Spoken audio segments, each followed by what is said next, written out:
Bonjour les SP, j'espère que vous allez bien, ou en tout cas je vous le souhaite. Je commence ici, dans le thème 4 sur les médias, le chapitre numéro 2 qui porte sur les grandes évolutions technologiques qui ont beaucoup influencé le monde de l'information. Je commence à gauche, vous avez la Gazette, qui est l'ancêtre du journal moderne, qui a été créé notamment par le français Renaudot au XVIIe siècle. À noter qu'à l'époque, dès que vous voyez des F, ce sont en fait des S.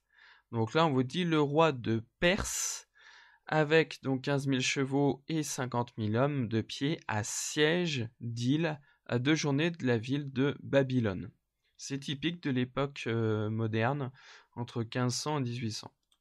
Mis à part l'ancêtre de la presse écrite, on a la radio.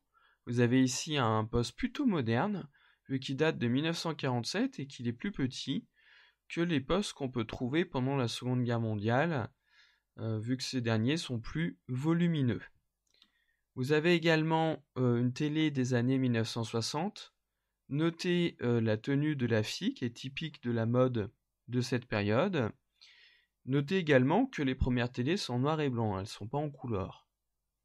Enfin, dans les années 1990, on a des ordinateurs qui apparaissent et que quasiment la plupart des familles de classe moyenne et de classe supérieure peuvent acheter. Et ce modèle, donc l'Apple Power de Macintosh 6166, fait partie des premiers ordinateurs connectés à Internet. Notez l'écran qui n'est pas un écran plat mais un écran cathodique. Remarquez aussi le lecteur disquette à droite, la souris qui est rectangulaire et qui est une souris à fil, pas une souris en Bluetooth. D'accord, donc c'est des détails typiques de l'informatique de cette époque. Donc ces différentes illustrations vous montrent le rôle des sciences et des progrès techniques dans la métamorphose de l'information et la métamorphose des médias. Alors, thème 4, chapitre 2, les grandes évolutions techniques de l'information. Et voilà ce que je vous ai mis en introduction. Je vous laisse la lire.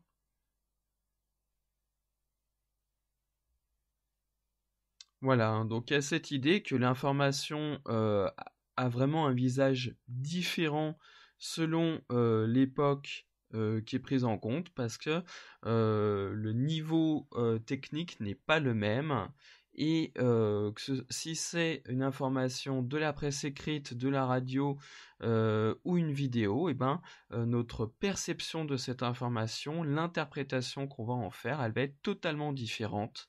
C'est pourquoi c'est vraiment crucial de connaître les grands progrès technologiques qui ont bouleversé le monde de l'information au cours de l'histoire. Ça, c'est donc ma première problématique.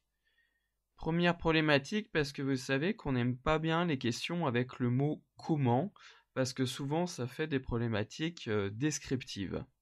On préfère les problématiques avec « pourquoi » ou « dans quelle mesure ». C'est pour ça que je vous ai mis cette deuxième. Voilà, donc toujours cette idée d'une interrelation entre la technologie d'un côté et le monde de l'information de l'autre côté, une interrelation, une interconnexion, une interdépendance. Du coup, en grand 1, on voit simplement le premier média qui a existé, à savoir la presse écrite, avec donc les tracts, gazettes, caricatures, puis l'arrivée de la presse moderne. Et puis vous avez donc cette période charnière qui est l'âge d'or de la presse, 1839-1939. Fin 19e, on parle aussi du siècle de la presse.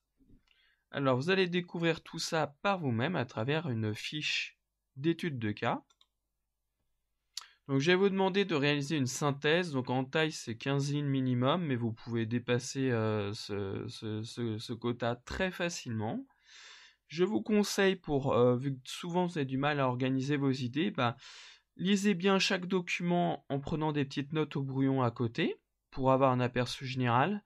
Puis après, je vous conseille de rédiger votre synthèse de manière chronologique, du passé vers le présent, en vous appuyant sur les mots-clés que j'ai mis à gauche. Gutenberg, donc l'inventeur de l'imprimerie, la gazette, les caricatures, les dessins, puis la presse moderne du 19e siècle et les journaux qu'on surnomme les 4 millionnaires. Alors, je vais vous envoyer la fiche d'étude de cas, mais j'ai quand même glissé dans cette vidéo les documents que vous devez étudier. D'abord, donc, la Gazette de Renaudot, avec là une image qui date de 1683. Sachez que les numéros de Renaudot, ils sont conservés, ils sont archivés, et notamment, on peut les avoir en allant à la Bibliothèque nationale de France. Mais ils ont survécu, ils ont traversé les siècles, on peut toujours les consulter. Donc, après la Gazette de Renaudot, je vous avais mis ceci. Donc, à gauche, un tableau qui vous montre les conséquences quantitatives de l'invention de Gutenberg. À droite, c'était justement l'exemplaire de la Gazette que je voulais vous montrer à la base. Je vous laisse regarder. Ensuite, deux caricatures, une de 1545, qui est vieille, qui est en noir et blanc, puis une caricature en couleur beaucoup plus récente qui date de 1882.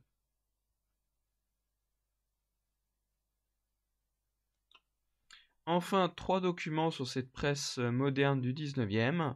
Une machine qui est révolutionnaire pour l'époque, le linotype. Un texte sur la presse, qui est le nom du premier journal moderne de cette époque. Et un petit extrait qui concerne les journaux qu'on surnomme les 4 millionnaires. Voilà, vous avez tout. Si vous avez des questions, vous m'envoyez un message, il n'y a pas de souci. Bon courage et à bientôt.